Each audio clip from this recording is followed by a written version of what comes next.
Give me 1 second to find my place in the program again.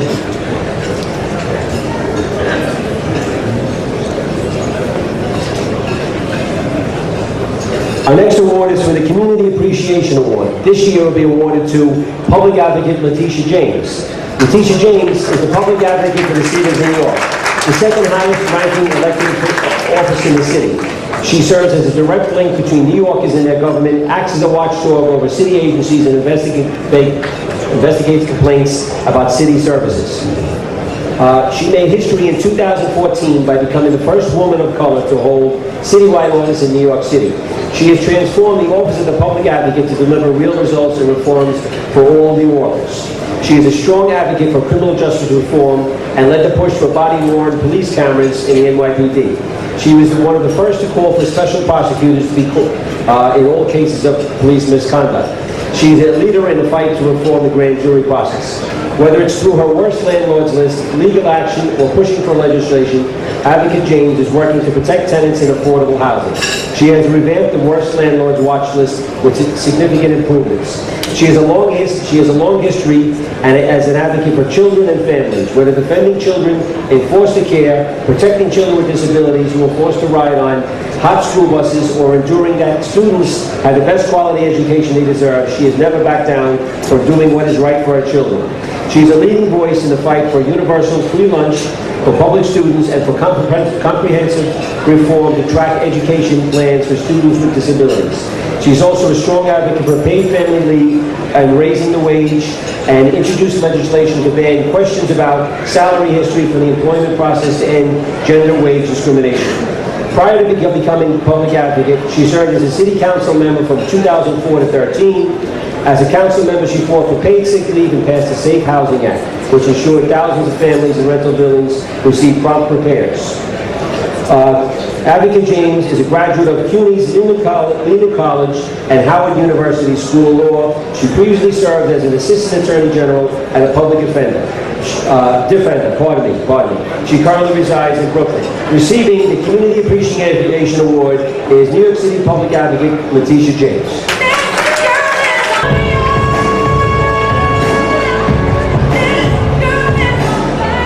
Thank you for that theme music. It's an honor to be here tonight receiving the Community Appreciation Award, but as an elected official, I still wonder why politicians get awards. I want to thank Commissioner O'Neill.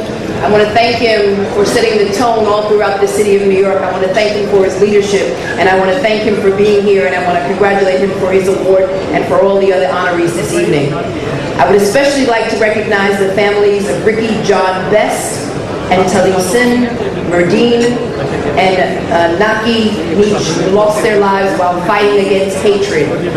And I also want to recognize the woman who lost her life in Charlottesville, Virginia, and all of those who lost their life today in Spain. And so I accept this award in honor of their memories and in honor of all of those who lost their lives in this country as a result of hate.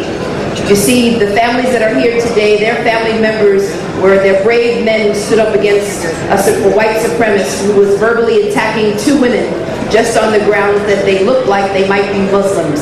And for that, John and Taliesin are heroes, and they deserve this award.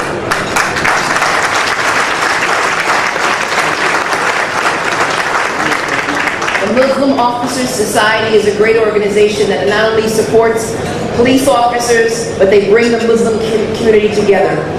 You are growing in numbers and prominence, and it is an honor to be associated with all of you. It's really critically important that we continue to tie the binds within this community and that we heal the breach. And I have seen the members of NYPD, including the members of this great organization, heal the breach in New York City, heal the breach at rallies and at demonstration. I have seen the tears in your eyes at funerals, and I have seen you in the neighborhood just serving the people. In fact, I was in Midwood recently, and Lieutenant Rana brought me to Sweetness Bakery. He introduced me to the owner, and I ate some delicious burfi and halwa. And as multiple people came into the bakery, he knew every single person, and I thank him for that. Yes.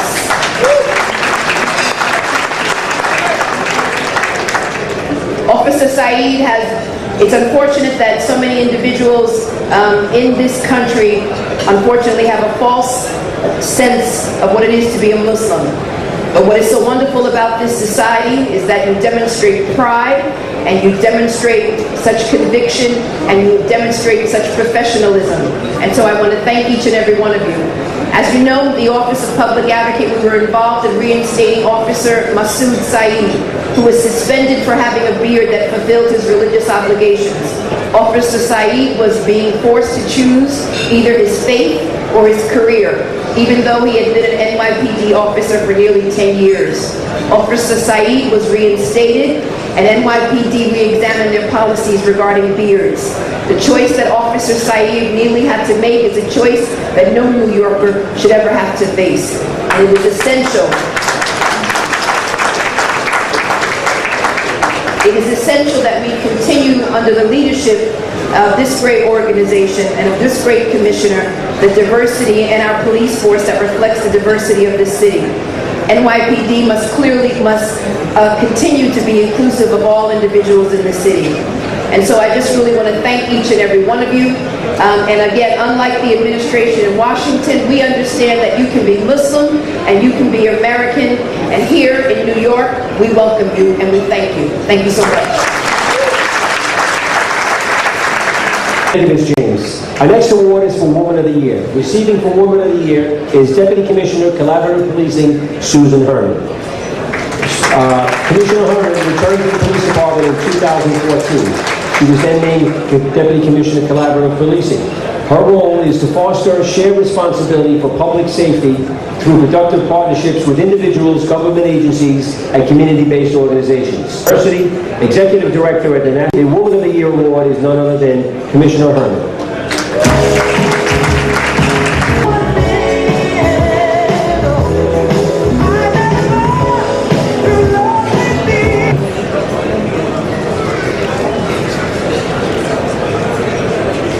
Good evening, everybody. Before anything else, I would like to say how sorry I am for the death of Officer Sarkar. It's a painful loss for all of us, and our thoughts are with his family. I'm so pleased to see so many people here this evening, particularly family members who will be accepting awards posthumously on behalf of their loved ones. Thank you for being here tonight. Thank you to all our elected officials here with us. Congratulations to our public advocate, Tish James, for your award. And congratulations to all the award and scholarship winners. I would like to say I think you found a pretty great man of the year, though, and I'm particularly pleased to share this program with him. It is both a challenge and quite rewarding. But we are a team. We may be a small team, but we're a team. They all make it happen. And together we... But what you may not know is that Jeremy actually gets credit for persuading me to come to the... Awards are for the Cop of the Year Award. Receiving these awards are Sergeant Hamid Armani and Police Officer Peter Cybulski. On the evening of July 20th, 2017, the two officers of the Times Square unit were on patrol in a marked NYPD vehicle when a suspicious device they thought was a bomb was thrown into their vehicle. The object was making a clicking noise and lights from the device started flashing. The vehicle was parked in the heart of Times Square, which was packed with local residents, tourists, and theater goers. The officer was convinced a bomb had landed in their laps and was about to explode. The last thing on their minds was their own safety. The sergeant told the officer, "We're going to go, but I'm not going to have anybody else go with us." Instead of exiting their vehicle, they sped away with lights and sirens blaring until they found a desolate street. They exited the vehicle and placed the device on the sidewalk. Much to their surprise and relief, it did not explode. It was later determined that the device was comprised of a candle, electrical components, and flashing lights. The man who launched the device, who was stopped by other officers several blocks away, he refused to leave his car, telling police he had a bomb strapped to his chest. It took several hours to coax him out of his car with no injuries being incurred by anyone. Sergeant to being a police officer and providing opportunities for a better life for his daughter. He said he was happy no one got hurt. It was a good day. Can I have Sergeant Armani and Officer Cybulski come forward, please?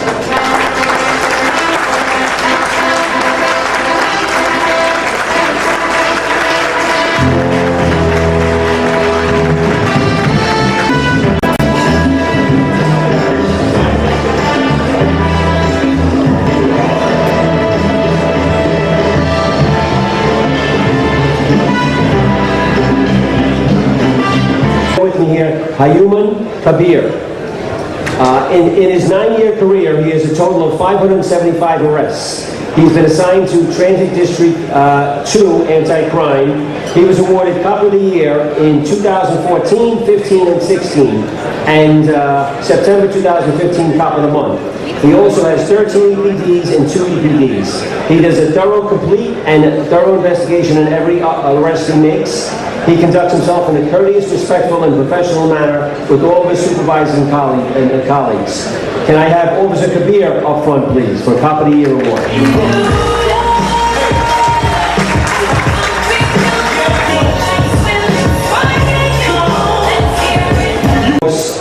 Are going to be awarded posthumously, unfortunately. Receiving for Stephen McDonald is going to be his wife, Patty McDonald. Detective McDonald died as a result of gunshot wounds he received 31 years earlier. He was on foot patrol in Central Park, and I believe it was 1986. When he, gentlemen, can I have, ladies and gentlemen, can I have you quiet, please? Quiet, please.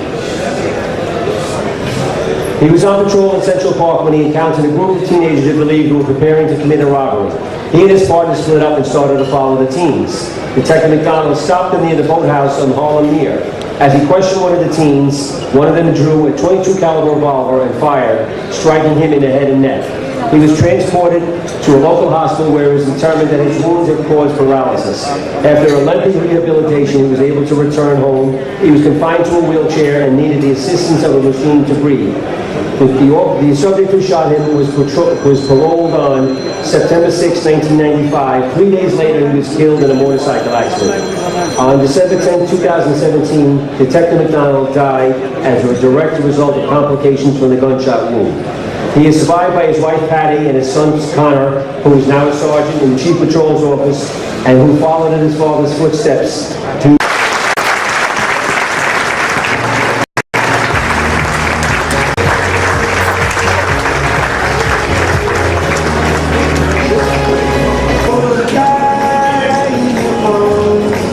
Receiving this evening, and to Commissioner O'Neill and to Commissioner Herman and all the honorees, congratulations. But I just had a couple of words and I just say before I thank you. Stephen knew the same God of mercy and forgiveness enjoyed by faithful Muslims. The God of forgiveness was the source of Stephen's forgiveness of the teenager who shot and paralyzed him. Stephen gave God all the credit for his ability to forgive the young teenager who shattered our family.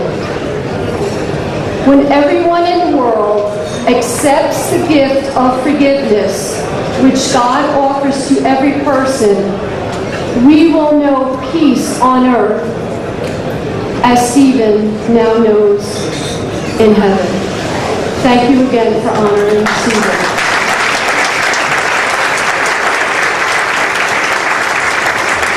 Thank you, Patty.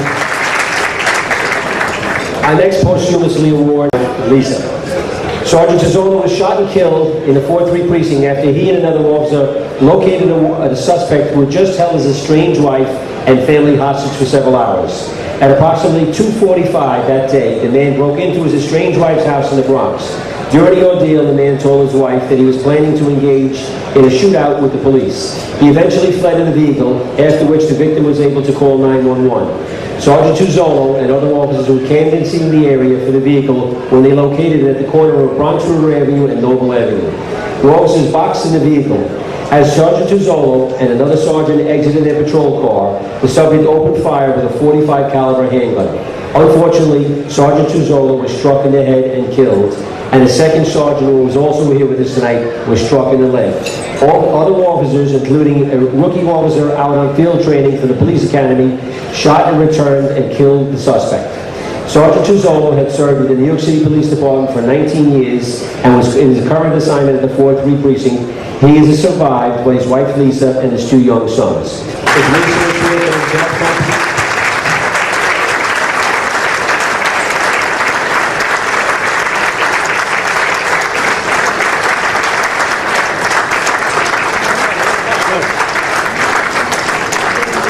luck.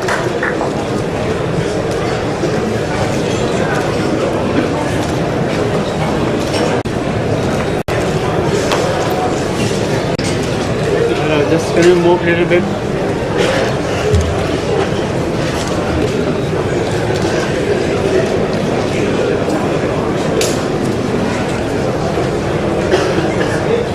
Good evening, everyone. I just wanted to take a moment on behalf of my sons, Austin and Joseph, who are 5 and 4 years old, as well as myself and the rest of the Tuzolo and Martin Olich families. Thank you so much for this honor. Thank you for honoring everyone else that's being awarded this evening. You know, today I realize that not today, but I've realized that this city is built on diversity.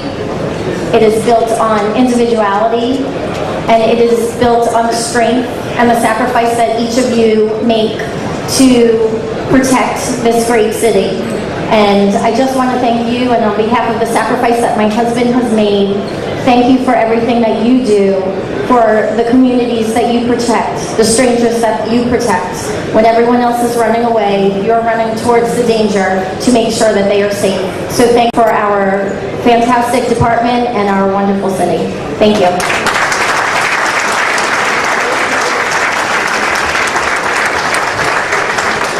Thank you, Lisa. Our additional awards are unfortunately posthumously being awarded are for Ricky John Best, Talishian Madan, Namki Mitch, and Nika David Cole Fletcher. At approximately 4:30 p.m. on May 26th of this year, Jeremy Joseph Christian. Ladies and gentlemen, if I could just have your attention, please, for a few more minutes so we can get through this. In May of this year, a Jeremy Joseph Christian fatally stabbed 2 people and injured a third on a Max Light Rail train after he was confronted for yelling a gamut of anti-Muslim and anti-everything slurs. Christian was shouting hate speech towards a variety of ethnicities and religions. Christian used anti-Muslim slurs and was screaming that he was a taxpayer, that colored people were ruining the city, and he had First Amendment rights. At the time, the train car was crowded with all seats filled and some passengers standing. As the man continued ranting, the train operator got a loudspeaker and asked him to keep it down and to exit the train. The man continued, however, directing his tirade at a young Muslim woman, age 17, who was wearing a hijab, and her non-Muslim friend, a young female black, age 16. The man told the girls to go back to Saudi Arabia, told them to get out of his country, and said they were nothing and they shouldn't be here. He also reported that Muslims should die. Fearful, the pair moved to the back of the train. These 3 brave individuals, Ricky Best, Talisha Madarn, and Nika David Cole Fletcher, stepped in to intervene in an attempt to de-escalate the situation. One of the gentlemen told Christian, "You need to get off this train. Please get off this train." They attempted to form a barrier between Christian and the girls, and gave him a slight push to try and get him off the train. To which the perpetrator responded, "Touch me again, I'm going to kill you." Christian then fatally stabbed Best and Namkai Meech, and he also injured Mika Fletcher. All 3 men were slashed in the neck with a knife. At the next stop, the passengers fled the car, as did Christian, who ran into the Hollywood neighborhood, where he was chased by passengers who called 911. After Fletcher was stabbed, a man rushed to him and declared and rendered first aid. 3 other men also gave first aid to the individual Best until EMS arrived. Police then located Christian, and a group of at least 8 officers arrested him at 4:48 p.m. We have family members here tonight from Ricky John Best and Nika Fletcher. Would they please come forward at this time?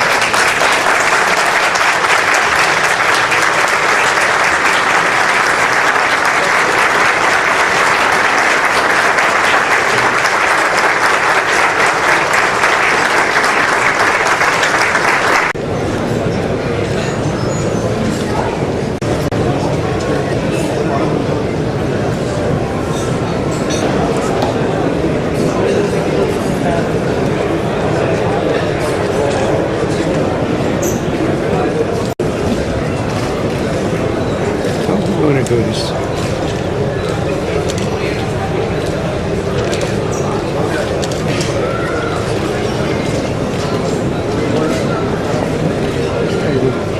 Okay, if you could just stand by also, the Muslim...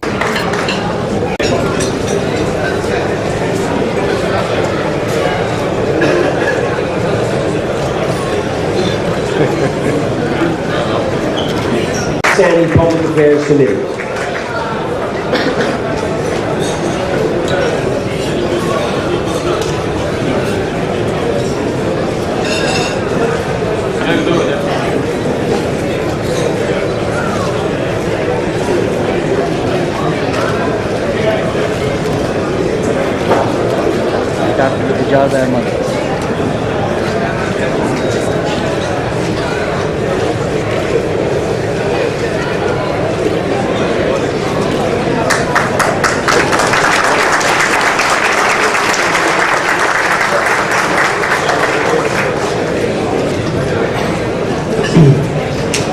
I just want to thank again for the sacrifices your family made for a stranger. So I appreciate it. I want everyone to please stand up and give them another round of applause, please.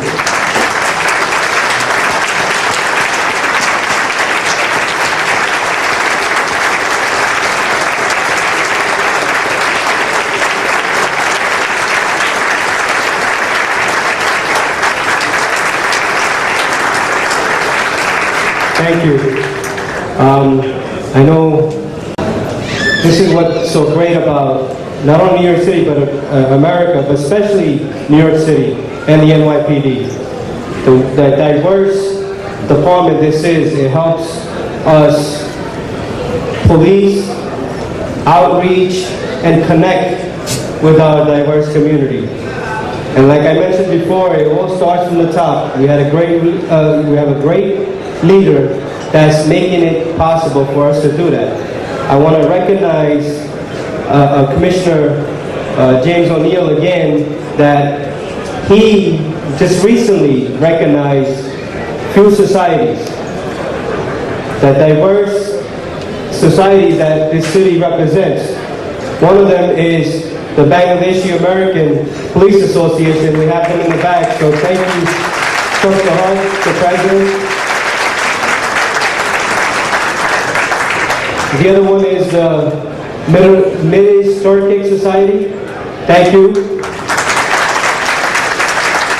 And the third one is the Pakistani American Law Enforcement Society. So thank you for all your support. So I wanted to personally thank our Commissioner Perez, also Commissioner O'Neill and all his team to identifying the diversity and making them connect with their community and their officers. So thank you very much.